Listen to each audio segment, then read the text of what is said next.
Welcome back, Mongo Fix. This is the 2007 Subaru Outback. If you remember, we just put an engine in this car, and 51 miles later, the check engine light come on. Actually, the airbag light, it come on too. But Mongo more concerned with this little check engine light. Mongo had a buddy come over, hook up to the data link connector down there, get the code pulled, and it a P0026. That code is for a intake valve control solenoid on bank 1. Performance or range issue, problem, something. This engine has variable valve timing, and the bank 1, the bank of cylinders that has cylinder 1, the oil control solenoid, which rotates or adjusts the variable valve timing of the camshaft.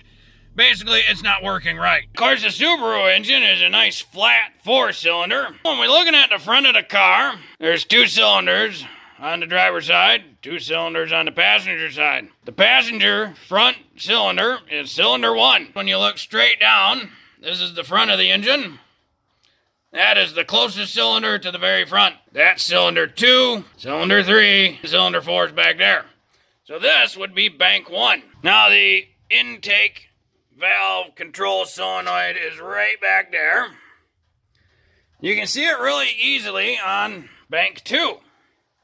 This is the solenoid for bank 2 right there. This is the little blue connector for it. That's the solenoid. Right down there is a little 10mm bolt. That holds the solenoid in place. So we got to take all this ductwork off first. So we done some fashionable personal protection equipment like nitrile gloves, and we get a flathead.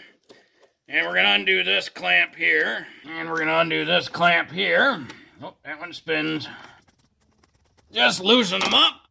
And we can take this induction hose off just to make things a little easier. We'll also get this PCV return hose loosened and just kind of tucked out the way. We'll remove this little blue connector just to get it out of the way, and the bolt for this solenoid is right below. The engine's a little bit warm just so that way the oil runs out of that solenoid nicely. It's possible the solenoid's clogged, which is why it's not performing well. Mongo's just going to replace it, and just got a 10mm on a 1/4-inch drive ratchet. You don't need a lot of force to get these on or off. It's just a little baby. You're just a cute little guy.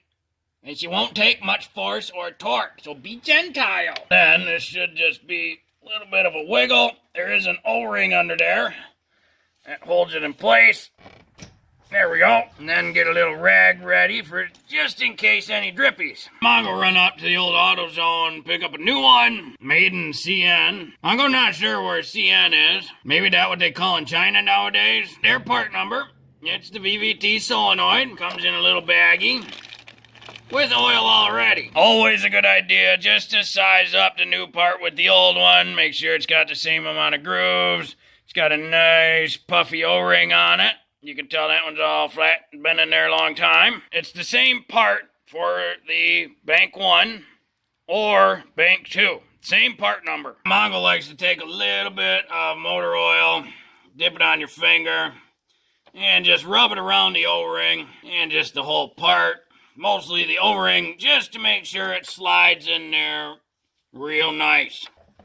And then you can insert it into the slot. The new O-ring is going to give a little bit of resistance, but it should pop down just fine.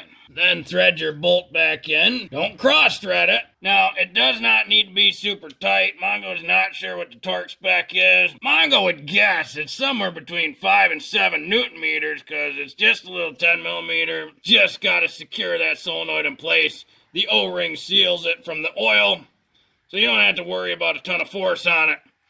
And then reconnect your connector. Don't forget to reconnect your PCV hose. Put that clamp back in its place. Then we'll reconnect our intake hose tubing, tighten up our clamps, and we're back in business. One thing to note, AutoZone quite proud of their VVT solenoids. They wanted like 120 to 160 bucks, Duralast, Dorman. There was a cheaper option for 60 bucks. The Duralast one had a lifetime warranty. Even if it's junk, sure, it sucks, but it's an easy thing to replace. And if you at least get the lifetime warranty, it's free replacement. Quite outrageous for what it is, but it's pretty important for getting max power and max efficiency out of your engine. Clear the code, you got a couple options.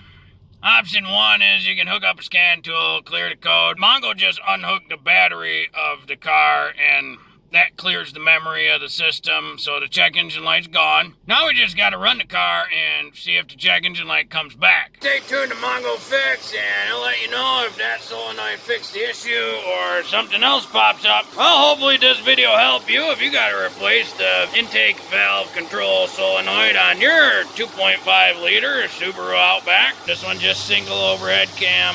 Well, if you like this video, be sure to like this video. Yeah, if you like this video and other videos from Mongo Fix, be sure to subscribe. Mongo always working on all sorts of stuff.